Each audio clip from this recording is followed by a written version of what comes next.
Shalom, amados, sejam bem-vindos a mais um vídeo aqui com resposta objetiva, dando continuidade, falando sobre o propósito dos relacionamentos. Este é o segundo vídeo. Hoje nós vamos falar sobre o que Deus uniu, o homem não separa, e também já esclarecer aqui, segundo está escrito, não tem como dois andar junto se não houver acordo. Amados, com o despertar espiritual, muitas coisas vão começar a entrar nos seus trilhos e voltarem para o princípio original, voltarem ao princípio a qual Deus pré-ordenou e pré-estabeleceu. A gente sempre envia sobre o envio das almas. E em relação ao casamento, isso já acontece no plano espiritual, aonde uma centelha divina, ela se fragmenta e se torna em fractal de alma, e esses fractais de alma adentram corpos físicos aqui, com um propósito de, no tempo determinado, eles se encontrarem para que aqui se entrelace e através do contato físico, emocional, eles possam evoluir espiritualmente e ancorar o amor e tudo aquilo que é parte da divindade para trazer aqui para baixo. Então, o propósito do casamento é a união, a unicidade de energia, a unicidade, o entrelace de espírito, para que juntos possam trazer para cá, ancorar aqui o amor do Pai e todas as virtudes emanadas dele para o casal. Então, quando a Bíblia fala o que Deus uniu, o homem não separa, está falando de união de energias. E é exatamente assim que acontece. Quando duas energias, duas polaridades, masculino e feminino, se unificam, aquilo que eu chamo de entrelace de espíritos, ninguém pode separar. Uma vez unido, unido para sempre. Porque isso se trata de um desenvolvimento que vai acontecendo. Os dois vão harmonizando a sua energia, né? Acertando daqui, dali, conversando, vão entrando num campo harmônico até que as energias elas se casem, elas se entrelacem, se fundam e se tornem um só. Então, o que Deus uniu significa unidade de espírito. Seria basicamente duas almas que adentram corpos diferentes e depois de um tempo aqui na Terra, eles se encontram, isso seria totalmente conduzido pelo Espírito. Você vai ver o caso de Isaac e Rebeca, né? Era algo que o Espírito conduzia, tinha todo o envolvimento, até mesmo inclusive da família, com discernimento espiritual para aferir, né?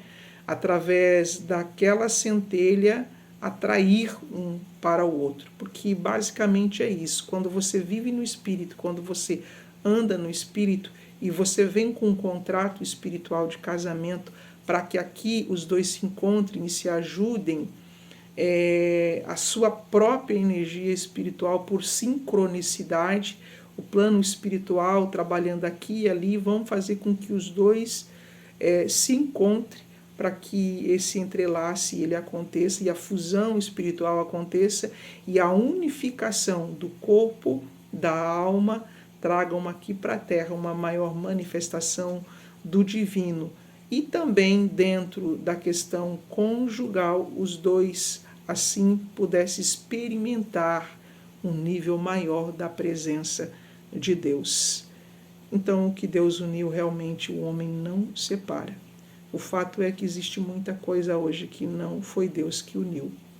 Porque grande parte dos relacionamentos, por não ter a intuição, por não ter a energia, o campo de atração ativo, as pessoas simplesmente olham uma aparência, o físico, e acabam se atraindo por uma paixão que depois de pouco tempo acaba, né? Levando em consideração aqui que quando é da forma espiritual, aonde os dois se encontrarem por uma direção divina, por uma sincronicidade, essa fusão espiritual também vai alimentar e fazer crescer um amor cuja palavra diz jamais acaba, nunca mais se acaba, porque é uma personificação, é uma ativação da presença do divino dentro dos seres humanos. Em contrapartida, a Bíblia também fala, não tem como dois andar juntos se não houver acordo. Quando não há acordo, significa que não existiu a harmonização da energia. Quando não há acordo, significa que tem energias discordantes. E quando existem energias discordantes, os dois vão ficar lutando energeticamente pela intenção, com palavras, com ação, aquela guerra ao invés de paz, aquele desacordo ao invés de harmonia, né? Ódio ao invés de amor, e os lares que deveria ser um local de ancoramento do céu se torna, na verdade, um campo de batalha. Então, a Bíblia nos deixa muito certo. Aquilo que Deus uniu, aquilo que tinha um propósito físico, emocional, de crescimento e de evolução espiritual, agora numa fusão espiritual. Energias que se casaram, que se unificaram para um propósito maior, nunca mais se separam. Nunca mais se separam, nem a morte, nada. Tudo fica presente. Como eu sempre digo, a unificação espiritual é algo que fica unido e permanente no tempo e no espaço. E dentro do relacionamento conjugal acontece a mesma coisa. O fato é que muitos, às vezes, não conseguem unir nem o corpo, quanto muito a alma, que dirá o espírito. Porque a fusão do corpo estabelece também a unificação das almas, que consequentemente vai cobrir, né, a cobertura espiritual, fazendo com que os dois vivam dentro de um único corpo espiritual, dentro de uma única cobertura espiritual, aonde a harmonia do divino estará ali manifestando a glória de Deus dentro do entrelace matrimonial. Em contrapartida, quando não há acordo, significa que as energias não casaram. Quando não há acordo, primeiro porque não se desenvolveu isso, ou porque talvez não conheça a espiritualidade e o trabalho do divino, e as duas energias, quando elas não se entrelaçam, elas se opõem e elas se afastam, certo? Então, o que Deus uniu, ninguém consegue separar. Mas quando essa unidade não acontece no divino, elas se repelem. Aí, então, é melhor andar sozinho, como diz o ditado, do que mal acompanhado. Porque ao invés de potencializar o desenvolvimento da espiritualidade, os dois vão ficar presos num entrelace de energias sem conseguir ser livre, evoluir e crescer. Aí é onde entra a palavra da questão da dureza de coração e a vida segue. Aguarde o próximo vídeo. Beijo no coração.